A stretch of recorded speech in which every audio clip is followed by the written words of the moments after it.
అపోస్తల కార్యంలో 3వ అధ్యాయము 16వ వచనం.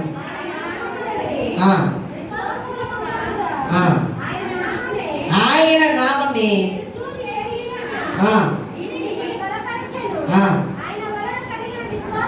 ఆయన వలన కలిగిన విశ్వాసమే మీ అందరి ఎదుట మీ పూర్ణ స్వస్థత కలిగజేసెను. సహోదరులారా, మీ అధికారులను తెలియక చేసిరని నాకు తెలియదు. అయితే దేవుడు శ్రమ పడునని సమస్త ప్రవక్తల నోట ముందుగానే ప్రచురపరిచెను. దేవునికి స్తోత్రం. హల్లెలూయా. ఈ యొక్క పరిశుద్ధ గ్రంథములో ఆదికాండం నుండి మలాకీ గ్రంథం వరకు పాత నిబంధన, మత్తయి సువార్త నుంచి ప్రకటన వరకు కొత్త నిబంధన, ఈ 2 పుస్తకాలు కలిపి 66 పుస్తకాల్లో దేవుడు అనేక అద్భుతములను, మహత్కార్యములను, స్వస్థత కార్యములను, అనేకమైనటువంటి మహత్ కార్యములను జరిగిస్తూ జరగబోతున్నవి, జరగబోవలసినవి, జరగవలసినవి అన్నీ కూడా ఆయన లేఖన ప్రకారంగా ప్రతిదీ కూడా పరిశుద్ధ గ్రంథంలో లిఖించినారు. దేవునికి స్తోత్రం. హల్లెలూయా. దేవుని రాకడ వచ్చినప్పుడు అక్కడక్కడ కరువులను, భూకంపములను, యుద్ధములను జరుగుతాయని ముందుగానే దేవాది దేవుడు ప్రవక్తలలోన పలికించాడు. ఎందుకంటే దేవాది దేవుడు తన మహిమ ఐశ్వర్యము చొప్పున మన అందరినీ కూడా ఆయన తన స్వరక్తం ఇచ్చి కొన్నాడు. తన విలువైన రక్తము చేత మనల్ని కాచి కాపాడుతూ ఉన్నాడు. అయితే మనము ఏం చేస్తున్నామంటే దేవుని మాటకు విధేయులుగా ఉండలేకపోతున్నాం. కొన్ని రోజులు నిష్ఠగా ఉంటాం, మరలా మామూలే. మరలా కష్టం వచ్చినప్పుడు లేదా బాధ వచ్చినప్పుడు మరలా మనకి కలిగిన ఇబ్బందులను బట్టి దేవుని స్తుతిస్తాం. అలా కాదు. యోబు అయితే నిత్యము కూడా తన వ్యాధి అందును, బలహీనత అందును, ఆరోగ్యం అందును, సంతోష జీవితం అందును, అన్నిటి అందులో కూడా ఏది జరిగినా కానీ యెహోవా ఇచ్చెను, యెహోవా తీసుకొనును అనే మాటను బట్టి దేవుని యందు అతిశయపడుతున్నాడు. అయితే మనటి ఆదివారం చూసినట్లయితే ప్రార్థన చేయడానికి 2 వ్యక్తులు దేవాలయంలోకి వెళ్ళుచుండగా అక్కడ పుట్టినది మొదలుకొని కుంటివాడైన ఒక వ్యక్తికి వచ్చి మాట్లాడి ఉన్నారు. అయితే ఆ యొక్క పుట్టినది మొదలుకొని నడవలేని స్థితిలో ఉన్న వ్యక్తి ఆ యొక్క తెల్లటి వస్త్రములను వేసుకుని వస్తున్న వీరి దగ్గర ఏమైనా దొరుకుతాదేమో అని ఆశతో తేరి చూస్తాడు. దేవుడు అంటున్నాడు కదా, ఆశ గల ప్రాణమును తృప్తిపరుస్తానంటున్నాడు. ఎంత ఆశ అండి? గోధుమ గింజంత ఆశ కాదు, ఆవగింజంత విశ్వాసముతోనూ ఆవగింజంత ఆశతోనూ మనము దేవుని సన్నిధానంలో అడిగినప్పుడు ఆయన మనకు పరిశుద్ధ స్థానం నుంచి సహాయం చేస్తారు. అయితే కుట్టువాడిని యేసు ప్రభు యేసు క్రీస్తు నామములో నువ్వు నడవమని చెప్పినప్పుడు వెంటనే శీలమండలో శక్తి పొందుకొని అతడు దిగ్గున లేచి నిలిచి నడచి ఆ వారిని బాగు చేసిన వారిని వెంబడించి యేసు ప్రభువుకు సాక్షిగా నిలబడ్డాడు. దేవునికి స్తోత్రం. హల్లెలూయా. మనం ఏం చేస్తున్నాము? మనకు కలిగిన ఆపదలు బట్టి లేదా మనకున్నటువంటి సమస్యలు బట్టి, ఇబ్బందులు బట్టి, అన్నిటి విషయాలను బట్టి దేవుడికి మొక్కుబడి చేసుకుంటాము. అయ్యా నాకు ఈ పని చేస్తే నీ సన్నిధానంలో సాక్షిగా నిలబడతాను, అయ్యా నాకు ఈ పని జరిగిస్తే నీ సన్నిధిలో సాక్షి చెప్తాను, కానుక వేసుకుంటాము అంటాం. అయితే ఆ పని జరిగిన వెంటనే మనం ఏం చేస్తామండి అంటే అందరూ కాదు, కొంతమంది ఏం చేస్తామంటే ఆ సాక్ష్యాన్ని మర్చిపోతాం. కానీ కుంటివాడేటువంటి వాడు ఏం చేశాడంటే తన జీవితంలో పుట్టినది మొదలుకొని మరి నడిప్రాయంలో ఉన్నాడో, యవన వయసులో ఉన్నాడో, లేదా వృద్ధాప్యంలో ఉన్నాడో తెలియదు, కానీ పుట్టినది మొదలుకొని అవిటి వాడినటువంటి వ్యక్తి ఎప్పుడైతే అతని కాళ్ళకు శక్తి పొందుకున్నాడో, బలము పొందుకున్నాడో, దిగ్గిన లేచి వారిని స్వస్థపరిచేటువంటి వారిని వెంబడిస్తూ దేవాలయంలో దేవునికి సాక్షాత్తంగా నిలిచాడు. దేవునికి స్తోత్రం. హల్లెలూయా. మరి నీవు నేను కూడా పరిపూర్ణమైన స్వస్థత కావాలన్న పరిపూర్ణమైన ఆరోగ్యము దయచే తండ్రి. నీ సన్నిధానంలో మేము అడుగుతున్నాము, నీ సన్నిధానంలో విజ్ఞాపన చేస్తున్నాము, నీ సన్నిధానంలో సాక్షిగా నిలబడాలంటే మాకు ఈ పని జరిగించు తండ్రి అని మొక్కుకుంటున్నాము. కానీ మొక్కుబడులు నెరవేర్చలేకపోతున్నాము. దేవుడికి స్తోత్రం. మనకున్న భయాన్ని బట్టు లేకపోతే ఈ వారం కాదు వచ్చేవారు కాదు ఆరులో వచ్చేవారు ఇలా కాలము పొడిగించుకుంటూ వెళ్ళిపోతున్నాము. కానీ ఈ యొక్క కుంటివాడు ఎలాగైతే సాక్ష్యము తెలియజేశాడో అటు రీతిగా సాక్ష్యము తెలియజేసే బిడ్డలుగా లేకపోతున్నందుకు దేవుడు ఎంతగానో సింధిస్తున్నాడు. ఎందుకంటే సాక్ష్యం ఇచ్చే సంఘమే జీవించే సంఘము, జీవించే సంఘమే సాక్ష్యం ఇచ్చే సంఘం. ఎందుకంటే అంటున్నాడు కదా, కన్నవాటిని విన్నవాటి నిమిత్తము అనేక మంది బిడ్డలు రక్షింపబడతారు. ఎందుకంటే దేవుడు వారి హృదయాలను తెరిచారు కనుక, వారిలో ఉన్నటువంటి బలహీనతలను స్వస్థపరిచారు కనుక, వారిలో ఉన్న అవిధేయతను తొలగించి వారికి పరిపూర్ణమైన రక్షణ కలగజేస్తారు కనుక ఆ వినుట వలన విశ్వాసము కలుగుద్దని దేవాది దేవుడు సెలవిస్తున్నాడు. అయితే ఇక్కడ చూసినట్లయితే పరిపూర్ణ స్వస్థత పొందినటువంటి వ్యక్తిని చూసి అక్కడ ఉన్న ప్రజలందరూ కూడా సనుగుకుంటున్నారు. అక్కడున్న ప్రజలందరూ కూడా ఈ పేతురు యోహానును ఏంటి ఎంత కార్యం చేశారు అని వారు అపోహపడుతున్నారు, సందేహపడుతూ ఉన్నారు. అప్పుడు పేతురు యోహాను చెప్తున్నారు, చూడండి 11వ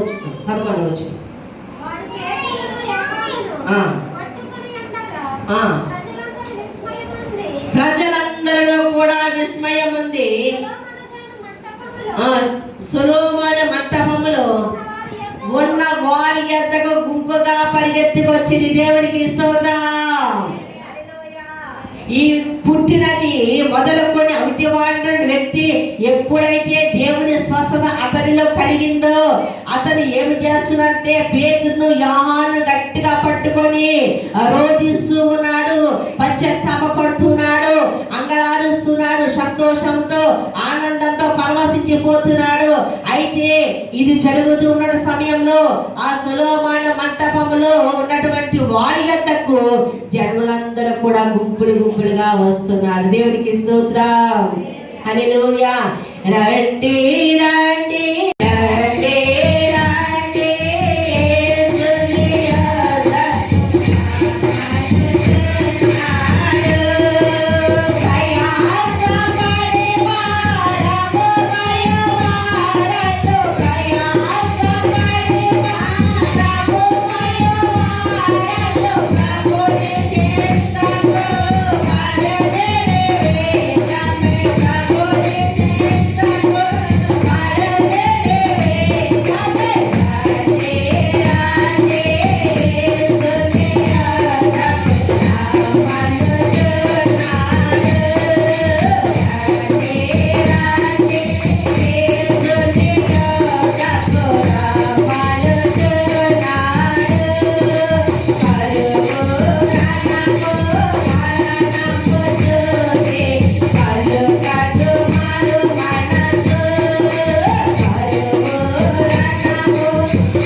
పేతురును యోహానును పట్టుకుని ఆయన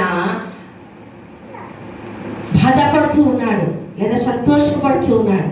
అయితే ఇది చూసినటువంటి అక్కడ యోధా ప్రజలందరూ కూడా ఏం చేస్తున్నారంటే పరుగున గుంపులుగా వచ్చి తేరి చూస్తున్నారు, విస్మయం పొందుతున్నారు. అయ్యా నిన్నాళ్ళు కూడా ఇతడు అవుటివాడి వలె ఉన్నాడు, ఎవరును ఇతనికి సహాయం చేయలేదు, ఎవరును ఇతనికి బాగు చేయలేదు, వైద్యపరంగా బాగు చేయలేదు, లేదా దేవుని కార్యంగా బాగు చేయలేదు, ఈ రోజు ఈ యొక్క మధ్యాహ్న కలశములో దేవుని ప్రవచనం నెరవేరడానికి ఈ కార్యము మీ ద్వారా జరిగించారు. జన సమూహం అంతా కూడా యేసు ప్రభు చుట్టూ అందరూ కూడా ఉన్నారు. గుంపులు గుంపులుగా తండోపతండాలుగా ఉంటున్న జనాన్ని తప్పించుకుంటూ వచ్చి యేసు ప్రభు వస్త్రాలను తాకింది. దేవునికి స్తోత్రం, హల్లెలూయా. వెంటనే ఆ యేసు ప్రభువున మహిమ ఆ 12 సంవత్సరాల నుంచి ఉన్న రక్తస్రావం గల స్త్రీలో ఎప్పుడైతే ఈ వస్త్రం తాకిందో యేసు ప్రభు యొక్క మహిమ ఆమెలోనికి వెళ్ళినప్పుడు ఆమె రక్తధార కట్టుబడింది. దేవునికి స్తోత్రం, హల్లెలూయా. వెంటనే ఆమె ఆ యొక్క బలహీనత ద్వారా మొత్తము మనిషి అంతా వంగిపోతూ నడవలేని స్థితి, నిలబడలేని స్థితిలో ఉన్నప్పుడు యేసు ప్రభు యొక్క వస్త్రము శక్తి ఆమె తాకినప్పుడు ఆమె పరిపూర్ణమైన స్వస్థత పొందుకోండి. దేవునికి స్తోత్రం. అప్పుడు యేసు ప్రభు అంటున్నారు, ఇదిగో నా వస్త్రము చిందులు కొట్టారు, నాలో ఉన్న ప్రభావము బయటకు వెళ్ళింది, నా వస్త్రములు నన్ను ముట్టింది ఎవరని ప్రశ్నిస్తూ ఉన్నాడు. దేవునికి స్తోత్రం. యేసు ప్రభువుకి తెలుసు, ఎందుకంటే ఆయన హృదయ రహస్యములను ఎరిగినటువంటి వాడు. మనము కూర్చుంట, మనము లేచిన, మనము నడుచుట సమస్తము కూడా ఆయనకు తెలుసు. ఎందుకంటే మనందరినీ కూడా ఆయన అరచేతుల మీద చెక్కుకొని ఉన్నాడు. దేవునికి స్తోత్రం. వెంటనే ఆమె బాగుపడిన వెంటనే భయపడిపోతుంది. అయ్యో, ఈ విషయం యేసు ప్రభుకి ఎలా తెలిసిపోయింది అని కంగారు పడిపోతుంది. అయితే జన సమూహం అంతా కూడా గుంపుగా ఉన్నందున ఆయన శిష్యులు కోపపడుతుంది. ఎంత జన సమూహం ఉన్నారు, వీరందరూ ఒకరి మీద ఒకరు తోచుకుంటున్నారు, ఎవరు ముట్టుకున్నారు, ఎవరు తగిలారు అని ప్రశ్నిస్తున్నటువంటి సమయంలో ఈ యొక్క రక్తస్రావం కలిసి భయపడకోకుండా దేవుడు నన్ను స్వస్థపరిచాడు. ఆయన వస్త్రము చెంగు నేను ముట్టుకుంటే, ఆయన వస్త్రం నేను తాకితే నేను బాగుపడతాను అనుకున్నాను. నేను ఖర్చు పెట్టిన డబ్బు లేదు, నేను తిరగిన హాస్పిటల్ లేదు, నేను చేయని ప్రయత్నం లేదు, నేను వాడని మెడిసినట్టు లేదు. కానీ దేని ద్వారా కూడా నాకు విడుదల కలగలేదు. ఎన్ని చేసినా కానీ నా వ్యాధి నన్ను విడిచిపెట్టలేదు. ఎన్ని ప్రయత్నాలు చేసినా కానీ నా బలహీనత నుంచి నేను విముక్తి పొందలేదు. కానీ ఆ యొక్క మహిమోన్నతుడైన అటువంటి వస్త్రమును ముట్టుకున్నప్పుడు నేను పరిపూర్ణమైన స్వస్థతను పొందానని సాక్షాత్తంగా నిలబడింది. దేవునికి స్తోత్రం, హల్లెలూయా. నా బ్రతుకు ఇంతేనా నీ చింతపాడు చుట్టినమ్మ, నా బ్రతుకు ఇంతేనా చింతపాడు చుట్టినమ్మ అంటారు.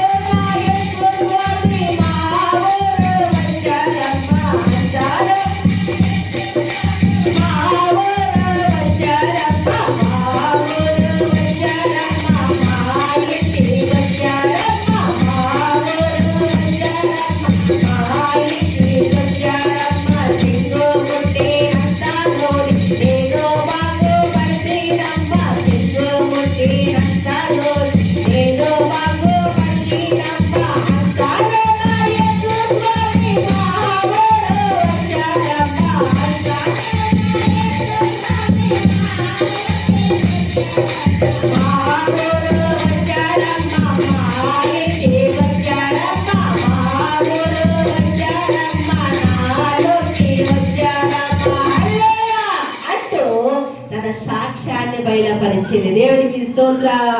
అది విన్నవారు, అది చూచిన వారు అందరూ కూడా విస్మయం ఉండాలి. ఇక్కడ కూడా చూసినట్లయితే అపోస్తలుడైన పౌలు ద్వారా హెచ్చరిస్తూ ఉన్నారు. ఆ యొక్క పుట్టినది మొదలుకొని అంత్యవాడటువంటి వ్యక్తిని దేవుడు బాగు చేసినప్పుడు వారందరూ కూడా సంతోషించాలి, ఆనందించాలి. కానీ అక్కడ ఏదో జరిగిపోతుందని పేరు చూస్తున్నారే కానీ అయ్యో దేవుడి బిడ్డ పట్ల కనికరం చూపాడు, అతని పాపములు క్షమింపబడ్డాయి. అది చూడండి, పరిశుద్ధ గ్రంథంలో ఒక మాట రాయబడింది, తల్లిదండ్రులు చేసిన పాపములు పిల్లలకు 14 తరాల వరకు చూపిస్తారంట. దేవునికి స్తోత్రం, హల్లెలూయా.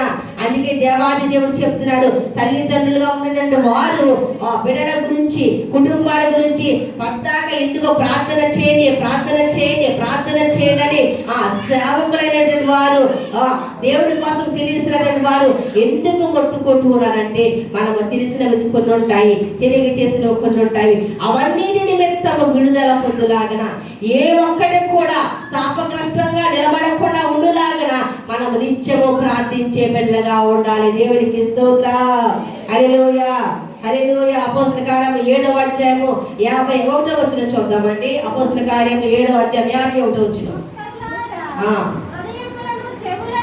ముష్కరులారా హృదయములను చెవులను దేవుని వాక్యమునకు లోపరచనల్లని వారులారా, మీ పితరుల వలె మీరును ఎల్లప్పుడూ పరిశుద్ధాత్మను ఎదిరించుచున్నారు. దేవునికి స్తోత్రం. అక్కడ పేతురు యోహానును కూడా వారికి కలిగిన బలాన్ని బట్టి గాని, వారికి ఉన్న శక్తిని బట్టి గాని, వారికి ఉన్నటువంటి మంత్రశక్తుల వల్ల గాని ఏమీ కాదు. కానీ నజరేయుడైన యేసుక్రీస్తు నామములో పరిశుద్ధ ఆత్మను వారు పొందుకున్నారు కనుక దేవుడు ఏదైతే మాట్లాడారో, పరిశుద్ధాత్మ దేవుడు ఆ కన్యలో ఏ మాట అయితే సెలవిచ్చారో ఆ మాట ప్రకారముగా వారు నిలబడ్డారు కనుక వారు అపోస్తుల బోధ యందును సహవాసం యందును దేవుని యందు భయభక్తులు కలిగినటువంటి బిడ్డలు కనుక వారు దేవుని ఏ మాట అడిగితే దేవుడు వారికి సమృద్ధిగా అనుగ్రహించినారు. దేవునికి స్తోత్రం. హల్లెలూయా. విరిగి నలిగిన హృదయముతో వారు దేవుని యందు భయము భక్తి కలిగి ఉన్నారు కనుక వారి జీవితంలో ఎవరి నిమిత్తమైతే ప్రార్థన చేస్తున్నారో, ఎవరి మీద అయితే చేతులుంచుతున్నారో చూడండి, చాలా చోట్ల మనము చూస్తున్నాము. ఇప్పుడు దేవునిలోనికి వచ్చిన బిడ్డలు త్రొట్టిల్లు కూడా గల కారణం ఏమిటంటే ఒక్కొక్కరు ఒక రకమైనటువంటి బోధకు అలవాటు పడిపోయారు. పరిశుద్ధ గ్రంథం సెలవిస్తుంది, అందరూ బోధకులు అవ్వకూడి కఠినమైన తీర్పు ఎవరిదండి? బోధకులదే. ఇక్కడ నిలబడి చెబుతున్నప్పుడు ప్రభువా మా సొంత శక్తి చేత కానీ, మా తెలివితేటల బట్టి కానీ, మా యొక్క ఆలోచనల బట్టి కానీ, లేకపోతే మేము ప్రిపేర్ అయిన దాన్ని బట్టి కాదు, కానీ నీ పరిశుద్ధాత్మ శక్తిలోనే మమ్మల్ని వాడుకోతండి ప్రార్థించి దేవుని మాటలు ప్రార్థించే బిడ్డలుగా ఉండాలి. దేవునికి స్తోత్రం. చాలా డినామినేషన్స్ వచ్చేస్తాయి. ఇక్కడ నుంచి ఎలా ముట్టుకున్నట్టు డమ్మని పడిపోతున్నారు. దేవుని శక్తి వచ్చినప్పుడు నువ్వు ముట్టుకోకూడనే పడతారు. దేవునికి స్తోత్రం.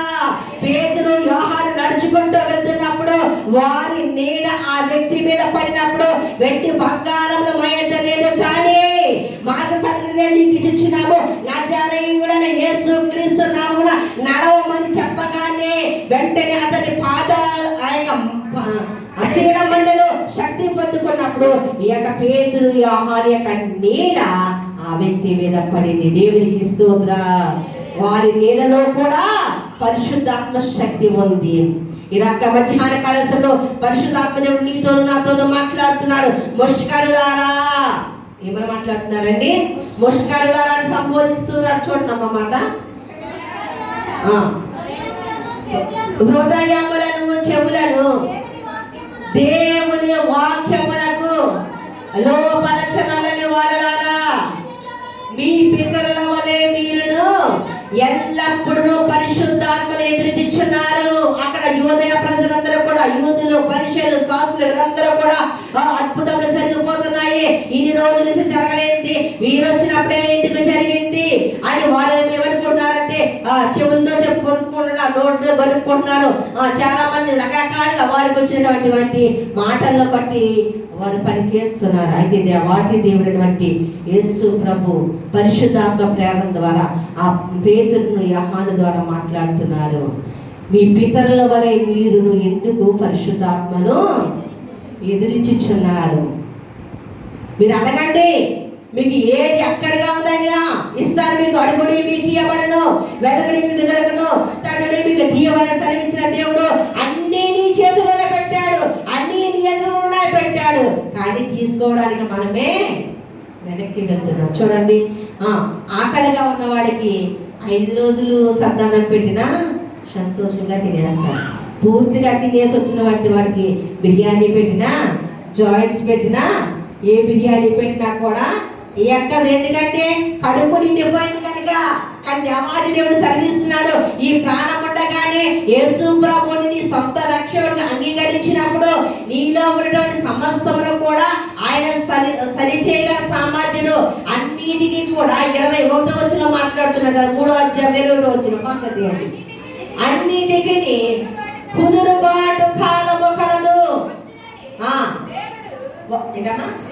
దేవుడు ఆది నుండి తన పరిశుద్ధ ప్రవక్తల నోట పలికించాను. అన్నిటికీ కూడా కుదురుబాటు కాలము ఉంది. ఒక్కొక్కరికి ఒక్కొక్క సమయము. ఒక్కొక్కరు చూడండి, ప్రార్థన అంత నిష్ఠగా లేనటువంటి వారు ఏదైనా తలుచుకున్నారనుకోండి, వితిన్ సెకండ్లు అయిపోద్ది. మనం ఉపవాసం నుండి కన్నీరు కాచి రోధించి ప్రార్థన చేసిన వారికి ఇంకా వెనక్కి వెళ్ళిపోద్ది. వెనక్కి వెళ్ళిపోయే కదా మనం ఏం చేయాలండి? దేవునికి స్తోత్రం చెల్లించాలి. దేవునికి స్తోత్రం. అయ్యా, నా జీవితం పడితే ఆలస్యం అవుతుందంటే నా వెనక ఏదో మీరు దాచి ఉంచావు. ఇది నమ్మిన బిడ్డ నువ్వు ఎప్పుడు విడిచిపెట్టే దేవుడు కాదయ్యా.